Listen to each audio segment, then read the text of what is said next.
老公屁股总是流血，又不好意思去看，我只能约了全家体检。结果他查出直肠癌，婆婆查出乳腺癌。我打算卖掉爸妈留给我的房子，给他俩治病。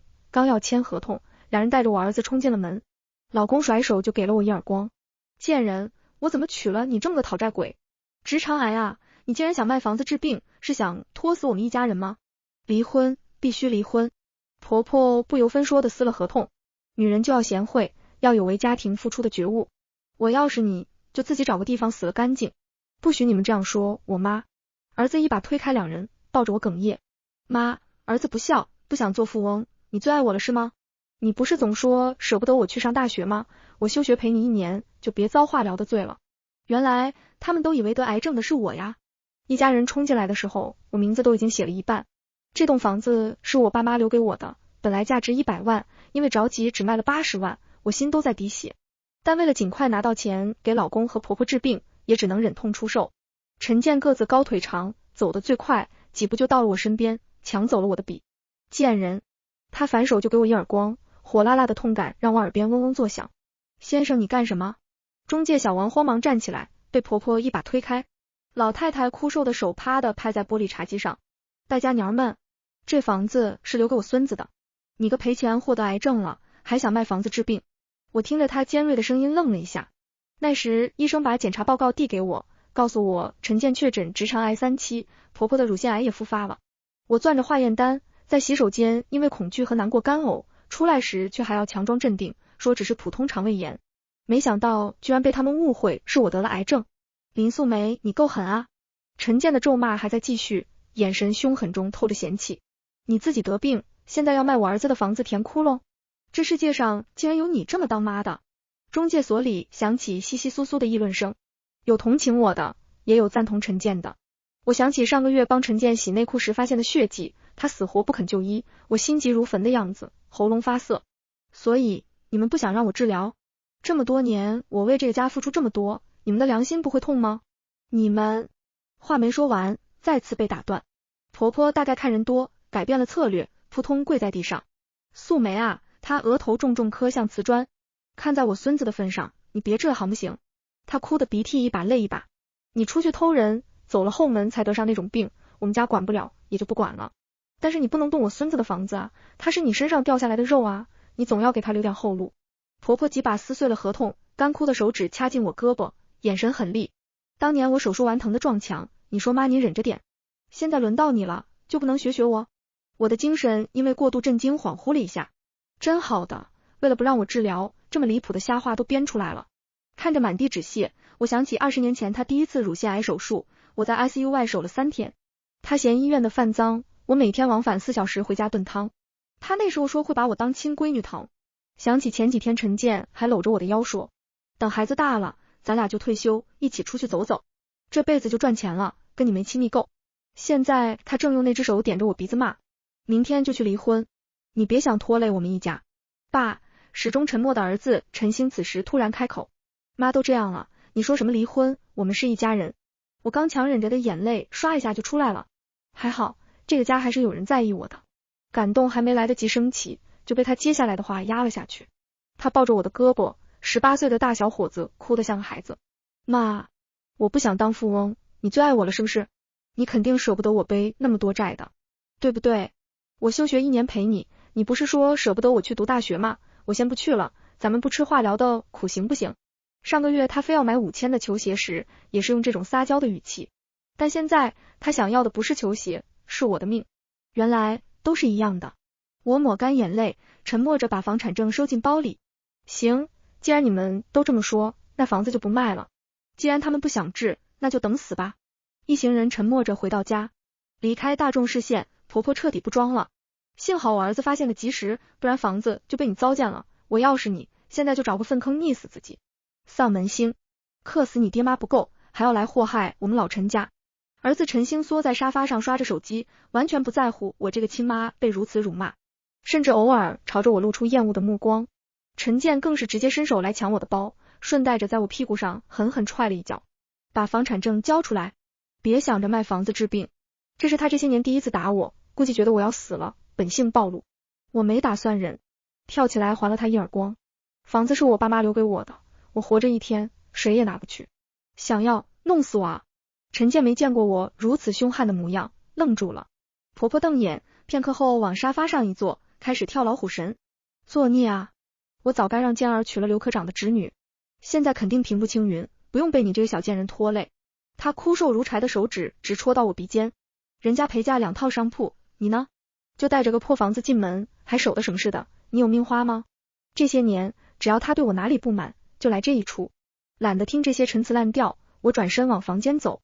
妈！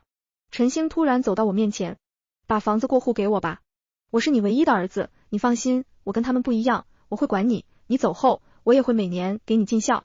我看着他，忽然很想笑。活着的时候尚且对我没有半点孝心，我还敢指望他死后尽孝？我说过，除非我死，否则这套房子谁也不会给。丢下这句话，我转身就回了房间。房门隔绝了大部分声音，但依旧能听到外面的摔摔打打和谩骂。我知道那都是冲我，但经历了之前的一切，我已经不在意了，一心考虑着怎么从这个魔窟一样的家里全身而退。陈健估计也是这么想的。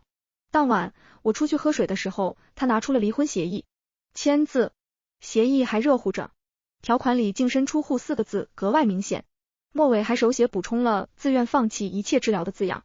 我看着陈健扭曲的脸，忽然觉得不止他们有病，我也病入膏肓。我眼下，行啊，但是你的这个协议我不同意，要是不给我50%的财产，明天我就去肿瘤医院办住院手续。婚内不给伴侣治病是犯法的，看家里的积蓄够支撑几天喽。在陈健愤怒的目光里，我把协议撕碎，全都扬在了往日被我收拾得一尘不染的客厅。深夜，我蜷缩在客房的床上，手机忽然响了一声。我摸黑点开原本的家庭群，发现群名不知何时已经被改成了财产守护群，我的号码已经被踢出群了。我起身打开电脑，透过陈健自动登录的账号，看全了聊天记录。婆婆，这小娘皮怎么变得这么难搞了？要死还想去住院败我们的钱，绝对不能让她去住院。儿子，我说了会对她好了，还不肯把房子给我，死女人也不知道还想怎样，直肠癌多久会死啊？最后一条记录是陈健爱儿子的消息，明天盯紧你妈和房产证，别让她把房子卖了，剩下的事情我和你奶奶解决，保证让她乖乖的净身出户。手机又震动起来，是闺蜜发来的消息，房子的事我问过律师了，那是你的婚前财产，他们动不了，婚后财产我再找人帮你查了。我回复了一个N字，然后把手机调成静音。第二天清晨，我被楼下的吵闹声惊醒，推开窗户，看见陈健正站在小区中央的花坛上，手里举着扩音器。各位邻居都来看看，他声嘶力竭地喊着。我老婆林素梅得了直肠癌，楼下已经围了一圈早起买菜的大妈，其中就有经常来我家串门的王婶，此刻她正捂着嘴跟旁边的人窃窃私语。陈健继续喊道，你们知道这种病是怎么得的吗？就是因为他和别人玩后面，这才得了这种脏病。现在他要跟我离婚，还要带走我全部家产。大家评评理，我上有老下有小，都给他我们一家怎么过？我砰的关上窗户，手指不受控制的发抖。手机突然震动，是儿子发来的微信。妈，我爸和我奶想做的事情我也管不了，你还不妥协，他们只会越闹越大，到时候你走了都没个好名声。而且你的病也不能生气吧，本来就没多少时间，何必呢？我盯着这条消息看了很久，直到屏幕自动熄灭。镜子里的我脸色惨白，眼下挂着浓重的黑眼圈。昨晚收拾好的行李箱还藏在衣柜里，本想带着一半财产开始新生活，但现在我改变主意了。我照常下楼，小区里的人都用异样的眼光看我。平时热情的早点摊老板今天直接收了摊，嘴里嘟囔着晦气。我走到常去的菜摊前，摊主老李直接摆手，今天不卖了，你走吧。李叔，我别说了，他压低声音嫌弃的看了我一眼，你老公昨晚在业主群发了你的病历，我们全都看到了，哎，你走吧。回到家，发现婆婆正坐在客厅里翻我的相册，看见我进来，她冷笑一声，从怀里掏出打火机，反正你快跟你爸妈团聚了，这些照片留着也没用。说着，她点燃了我父母仅存的照片，我冲上去抢，却被她一把推开，照片在火焰中卷曲，化成灰烬。婆婆得意的笑着，你爸妈正在下面等你呢，照片有什么用，你亲自下去吧。陈健不知什么时候回来了，靠在门框上看戏，他手里拿着我的手机，正翻看我的聊天记录。这个张医生是谁？他阴阳怪气的问。就是你相好的吧？我伸手要抢，他一把将我推倒在地。装什么装？他踢了我一脚。我都查到了，你半年前就开始偷偷去医院，那时候就勾搭上医生了吧？儿子从房间里探出头，冷漠地看了我一眼，又缩了回去。晚上，我躺在床上，听见隔壁房间传来婆婆的声音，明天继续折腾她，她一个病人，大不了耗上几个月，把她气死。第二天一早，我发现门被从外面插住了，用力拍打半天，陈建才慢悠悠地来开门。吵什么吵？谁知道你沾了多少脏东西，传染给我们怎么办？说着，他拎出一个塑料桶，里面装着浑浊骚臭的液体。还没等我反应过来，他就把整桶尿泼在了我的床上。消毒，他咧嘴笑着。得这种病的人，用的东西都得消毒。儿子站在门口，手里拿着手机在录像。见我看向他，他若无其事地移开了视线。每个人都很卖力地想要逼死我。我转身走进厨房，从刀架上抽出最锋利的那把剔骨刀。陈建见状立刻后退。你干什么？疯了吗？要么给我60%财产，离婚，要么同归于尽。我的声音很平静，选一个，不然我让你们都死，反正我也快死了。他脸色发白，裤子突然湿了一片。刀尖抵在他喉咙上时，我闻到了一股尿骚味。你别乱来，他结结巴巴地说。70%，明天周一去民政局，否则我进监狱，你们3个进殡仪馆。如果再找事，那就80%。整整一天，我就拿着剔骨刀坐在沙发上，一家3口连个大气都不敢喘。晚上，我进了主卧，把满是尿骚味的次卧留给他们。半夜，我听见陈建和婆婆在客厅小声商量，先跟他把婚离了，协议做点手脚，少给他一些，离婚之后再继续干扰他治疗。等他死了，财产还是我们的，他也没有亲人。也行，也许他活不过冷静期呢。我摸出手机，给闺蜜发了条消息，帮我找个律师，要最好的。第二天一早，我拖着行李箱离开了那个生活了20年的家。陈建站在门口冷笑，记得下午3点民政局见，别到时候跪着求我别离开你。我没有回头，径直走向闺蜜帮我租好的公寓。开门的那一刻，阳光透过落地窗照进来，我第一次感受到了久违的平静。下午的民政局门口，陈建带着儿子准时出现，他手里拿着厚厚一沓文件，脸上写满不耐烦。赶紧签完走人，晦气。我接过文件仔细翻看，发现他果然在财产分割上做了手脚。原本说好的70%存款没变，但存款总额10几万，写的是1万块，还附加了一条自愿放弃婚内房产所有权。这和说的不一样，我把文件扔回给他。你爱签不签？他扯着嗓子喊。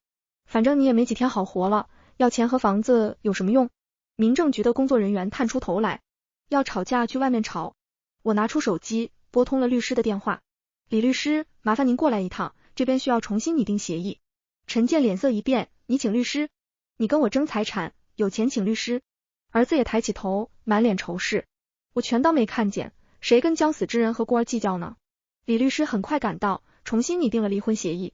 陈建咬着牙签了字，临走时恶狠狠地说，你等着，这事没完。晚上，我给自己煮了顿火锅，热腾腾的雾气中，我翻看着手机里存的旧照片，那是去年全家去海南旅游时拍的。照片上我们3个人都在笑，现在看来，那笑容多么虚假。然后打开电脑，订了一张去云南的机票。冷静期1个月，我也是时候给自己放个假了。冷静期结束的那天，我早早来到了民政局门口。初秋的阳光依然刺眼，我戴着墨镜，看着陈建的车缓缓驶来。他明显瘦了一圈，脸色灰暗，走路姿势也很奇怪。陈星刚一下车，就将我拽到一边，压低了声音说，妈，这1个月你一个人，日子不好过吧？现在是你和我爸和好的最后的机会了。这样吧，你把房子和分走的钱全都给我，我就去劝劝爸，不让他和你离婚。我不知道他是不是没有眼睛，不然我状态这么好，他怎么会有这样荒谬的想法？一巴掌扇了过去。给你这个白眼狼，我都不如捐了，别花心思了。陈星的脸色立刻难看了下去，直接指着我的鼻子咒骂，老不死的，我现在是给你脸了，没有我给你养老，你老了都容易被护工揍死，死了之后都没人给你摔盆。我听了这话，直接翻了个白眼。现在我都指望不上你，我还能指望死了之后你能让我消停？滚！眼看我确实铁了心就是要离婚，陈建的脸色瞬间变得极其阴沉。但是这和我有什么关系？当离婚证拿到手的那一刻，我竟生出了一种解脱的快感。就这么着急拿离婚证去勾搭一男人？陈建一开口就是熟悉的刻薄。旁边的婆婆吊梢眼斜睨了我一眼，水性杨花的东西，怪不得得了那种脏病。这婚离得好。是啊，离得好，我现在就去找男人，把我的钱给他花。我早已对他们的恶毒免疫，笑着往外走。钱是陈健的痛点，他当即气得脸色发青，伸手要去推我，突然脸色一变，捂着肚子弯下腰。爸！陈星惊呼一声，看见他痛苦的模样，下意识后退了2步。婆婆也慌了神。我冷眼看着陈健痛苦地佝偻着身体，裤子上慢慢渗出一片暗红色。路过的行人纷纷侧目，有人小声议论：那人怎么了？让开！都让开！陈健强撑着直起身，额头渗出豆大的汗珠。他刚迈出一步，突然噗的一声，一大滩暗红色的血从他裤管里喷涌而出，溅在民政局门口的台阶上。啊！周围响起一片尖叫。一个中年妇女指着陈健大喊：这是直肠癌晚期的症状，我老公当年就是这样的。陈健瘫坐在地上，身下的血越流越多。陈星站在原地发抖，既不敢靠近，也不敢逃跑。婆婆终于缓过神来，扑到陈健身边哭喊：健儿啊，你这是怎么了？他突然抬头瞪着我：是你，一定是你这个毒妇害的，你把病传染给我儿子。我摘下墨镜，平静地说：还没听说过直肠癌传染，不过你们不是说那病是走后门得的吗？你问问你儿子是不是跟人走后门了？婆婆疯了一样扑过来要打我，被工作人员拦住。她歇斯底里的喊：离婚证呢？把离婚证还给我！你不能和我儿子离婚，他这样以后怎么办啊？陈健虚弱的伸出手：救救我！儿子终于反应过来，掏出手机叫救护车，但手指抖得连号码都按不准。我从包里拿出离婚证，在陈健眼前晃了晃：看清楚，从今天起我们没有任何关系了。婆婆突然跪下来抓住我的裤腿：素梅啊，妈知道错了，你不能这么狠心啊，健儿需要人照顾啊，你不能跑。我后退一步，避开她的手，拿出手机播放了一段录音，正是3个月前婆婆的声音：我要是你，就自己找个粪坑溺死自己。录音播完，周围一片寂静，救护车的鸣笛声由远及近，医护人员抬着担架跑过来。陈健被抬上担架时，屁股缝还在漏血，婆婆追着救护车哭喊，完全顾不上儿子。儿子站在原地，眼神空洞地看着我：妈，叫我干什么？我收起离婚证，找你爸和你奶奶啊。救护车开走后，围观的人群还没散去，我听见有人在窃窃私语：这就是那个被冤枉的林女士吧，在网上闹得沸沸扬扬的，造孽啊，自己得病还污蔑老婆，那老太太真不是东西。我转身离开时，儿子突然追上来：妈，你就这么走了吗？你真的不管我了？我停下脚步，冷漠地看了他一眼：婚都离了，我还管你干什么？真当我养白眼狼上瘾吗？儿子的脸一下子变得惨白。我最后看了他一眼：你18岁了，该学会为自己的选择负责了。陈健住院后不久，我接到了医院的电话，护士说他的病情恶化，需要家属签字手术。我平静地告诉他：我们已经离婚了，请联系他母亲或者儿子。挂掉电话，我打开社交媒体，发现同城热搜上赫然挂着井号最毒婆婆井号的标签。点进去一看，是婆婆在医院大闹的视频。画面里，她正揪着护士的头发，破口大骂：你们这些庸医，我儿子明明没病，都是你们和那个贱人串通好的。视频点赞已经超过10万，评论区一片骂声：这老太婆太恶毒了，听说她还烧了儿媳妇父母的照片呢，现在这都是报应啊。最新消息，他儿子真的是直肠癌晚期，普天同庆的大好事啊。我正翻看评论，门铃响了，开门看见王婶和几个小区邻居站在外面，手里拎着水果篮。王婶讪笑着说：素梅啊，我们来看看你，之前都是误会，你别放在心上哈。我让他们进门，王婶一坐下就开始抹眼泪，都是陈健那个挨千刀的骗我们，说我得了脏病。我接过话头，给他们倒了茶。对，另一个邻居赶紧接话：现在我们才知道，原来得病的是他自己，还到处造谣，真不是东西。他们七嘴八舌的道歉，临走时还硬塞给我一个红包。我送他们到电梯口，正好碰见儿子从电梯里出来，他看见这群邻居，脸色顿时变得很难看。妈，他低着头，脸色罕见的没有之前那么理直气壮了。爸要做手术，奶奶让我来要钱，况且就算你恨他，你总要过来看看我。现在家里1分钱都没有，钱全都在你呢，我连交学费的钱都没有了，你忍心看我上不了大学吗？我打断他：这和我有什么关系？之前不是一直劝我别治了吗？现在不如劝劝你爸也别治了。儿子咬着嘴唇不说话，邻居们用鄙夷的眼神打量他，有人小声说：这就是那个白眼狼儿子。儿子的脸一下子涨得通红，转身就要走。我叫住他，等等，然后回屋拿出一个文件袋，这是你爸的病历复印件，还有一些你的证件，这些东西我都整理好了，之后你就没有东西在我这里了。从此以后，我这里你就少来吧。他接过文件袋时，手一直在抖。邻居们指指点点的议论声像刀子一样扎在他背上。第二天，我接到了报社记者的电话，说要采访我。我答应了，约在小区附近的咖啡厅。记者是个年轻女孩，她告诉我，我儿子的高中同学把当时我儿子的话剪辑了一下，挂在了表白墙上。后来被营销号搬运，成了热门话题，已经有10几万人参与讨论。李女士，您能说说这20年来为家庭的付出吗？记者打开录音笔，我看着窗外的梧桐树，慢慢讲述。如何伺候婆婆做乳腺癌手术，如何在陈建醉酒后收拾呕吐物到凌晨，如何为了给儿子买学区房省吃俭用。采访结束后，记者突然说，对了，您前婆婆今天又上热搜了。她给我看手机视频，婆婆在病房里对护士大吼大叫，把输液瓶摔在地上，咒骂着这个医院坑钱。我笑了笑没说话。这时手机响了，是医院肿瘤科的张医生。他告诉我一个消息，婆婆的乳腺癌复检报告出来了，已经转移到了淋巴。需要通知本人吗？张医生问。您按流程办吧。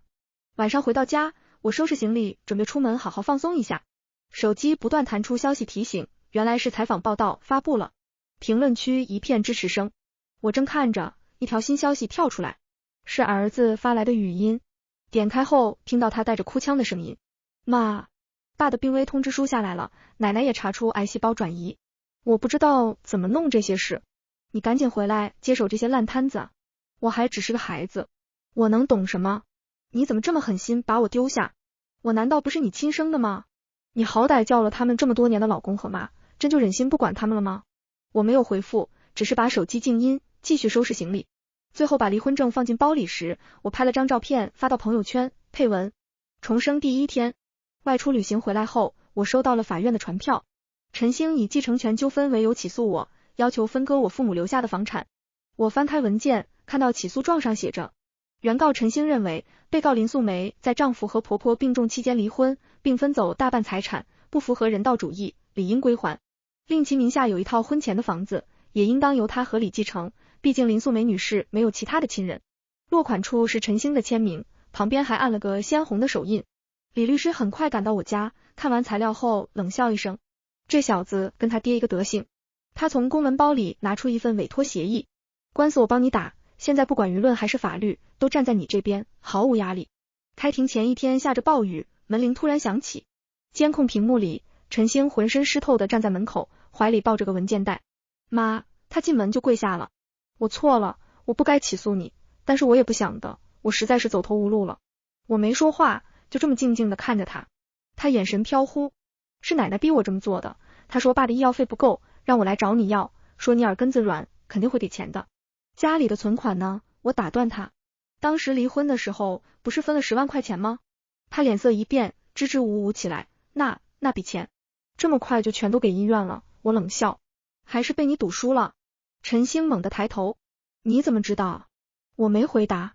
上个月王姨就告诉我，看见陈星被追债，网赌，据说一晚上就输掉了7、8万。妈，他突然扑过来抱住我的腿，我现在真的走投无路了。医院催着交钱，奶奶天天骂我，我还欠了高利贷。我当时没想赌的，我只是想赚点快钱，因为他们都说10万块钱根本不够，带着我玩了2把就赢了10多万，没想到那群人就是个骗子啊。妈，我真的走投无路了，你看在我是你亲生儿子的份上，帮帮我，行不行？我掰开他的手，从抽屉里拿出一瓶安眠药，当着他的面吃了一片。你奶当时不是劝我得了病就该去死吗？有求我的功夫，不如劝劝你奶和你爹，毕竟都得癌症了，还活着干什么？这不是拖累你吗？还有你也不是什么好东西啊。我似笑非笑的盯着他，眼中再也没有了一分温柔。你当时说要休学1年，就是你当时说要陪到我死的时候，不也挺决绝的吗？现在又过来求我干什么？我打了个哈欠，行了，你走吧，我要睡会，要不是你烦我，我其实睡眠还不错的，好歹给你一条命，做人别太讨厌。陈星盯着那瓶安眠药，脸色煞白。妈，我当时被我爸和奶奶蛊惑了，真的，我是爱你的。他慌乱的摆手，求你帮帮我，就这一次，当时我年纪小不懂事，现在我长大了，以后。是啊，不懂事，我打断他的话，冷笑。现在懂事了，知道问我要钱了。他突然暴躁起来，那你让我怎么办？2个癌症病人要我照顾，我大学都没读呢，我又没有钱。说着把茶几上的东西全扫到地上，就是让你给点钱而已，有这么难吗？我静静地看着他发疯，等他喘着粗气停下来，才开口，法院见吧。陈星红着眼睛瞪我，突然抓起安眠药瓶就往嘴里倒，我一把夺过来，反手给了他一耳光，要死滚远点死。我拽着他的衣领拖到门口，别脏了我的地方。暴雨中，他跪在门外哭喊，妈，我错了，我真的知道错了。雨水混着泪水流进他张大的嘴里。我关上大门，咔嗒一声反锁。窗外雨越下越大，陈星的哭喊声渐渐微弱，最终被雨声淹没。我拉上窗帘，把最后一丝声音隔绝在外。明天还要出庭，该准备的材料都准备好了。这场闹剧是时候彻底结束了。法院的判决很快下来了，陈星的起诉被驳回。我父母留下的房产是婚前财产，与他毫无关系，分的那些财产也是你情我愿。庭审结束后，陈星在法院门口堵住我，眼神里满是怨恨和不甘。妈，你真的要这么绝情吗？他咬着牙，声音发抖。我爸快不行了，奶奶也撑不了多久，你就不能帮帮我？我冷冷地看着他，当初你们逼我放弃治疗的时候，怎么没想过今天？他哑口无言，最后只能愤恨地转身离开。接下来的日子，我过得异常平静。我把房子卖掉，带着丰厚的财产回到了老家，在小镇上开了一家超市，每天和附近的居民聊聊天，日子简单却充实。我还收养了一窝流浪狗，看着它们摇尾巴的样子，心里终于有了一丝暖意。然而，陈星的处境却越来越糟。医院的催缴单一张接一张，高利贷的人也天天上门逼债。婆婆的病情恶化，再也没了骂人的力气，整天只能躺在床上哼唧。陈健则因为直肠癌晚期痛苦不堪，整个屁股烂成一团，脾气暴躁到连护士都不敢靠近。那天晚上，医院的监控记录下了一切。陈星拎着一袋水果走进病房，脸上带着诡异的平静。他给婆婆和陈健各倒了一杯水，看着他们喝下。没过多久，2人开始昏睡，呼吸逐渐微弱。陈星坐在床边，眼神空洞，直到监测仪发出刺耳的警报声。医生和护士冲进来抢救，但为时已晚。婆婆和陈健因为服用了过量的安眠药，没能再醒过来。警察很快赶到，将陈星带走。审讯时，他崩溃地承认了一切。我受不了了，还不行吗？他们每天骂我，医院催钱，高利贷的人说要砍我的手，我真的受不了了。你们抓我吧，杀了我啊！消息传到我这里时，我正在超市里整理货架。邻居王大妈匆匆跑进来，一脸震惊。素梅，你听说了吗？你儿子他把他爸和奶奶给……我手上的动作顿了一下，随后平静地继续整理商品。他们的事已经和我没关系了。几天后，警察打来电话，说陈星想见我最后一面。我直接拒绝了。挂掉电话后，我蹲下身摸了摸脚边的小狗，它亲昵地蹭了蹭我的手，尾巴摇得欢快。后来，陈星因故意杀人罪被判刑。庭审那天，我没有去。小镇上的人偶尔会议论这件事，但很快就被日常的琐事冲淡。我的生活依旧平静，超市的生意越来越好，小狗们也长大了，每天围着我转，仿佛他们的世界里只有简单的快乐。有一天，我收到了一封信，是陈星从监狱里寄来的。信上写满了忏悔和哀求，他说他错了，希望我能去看看他。我把信扔进了垃圾桶，就像扔掉那段不堪的过去一样干脆。傍晚，我关上超市的门，带着小狗们去河边散步。夕阳的余晖洒在水面上，微风拂过，带来一丝凉意。小狗们跑在前面，偶尔回头看我，眼神纯粹而依赖。我深吸一口气，忽然觉得这样的生活也挺好。这个故事到这里就结束了，感谢您的收看。如果您喜欢这个视频，就给我点赞订阅一下吧。衷心祝您吉祥如意，万事顺心。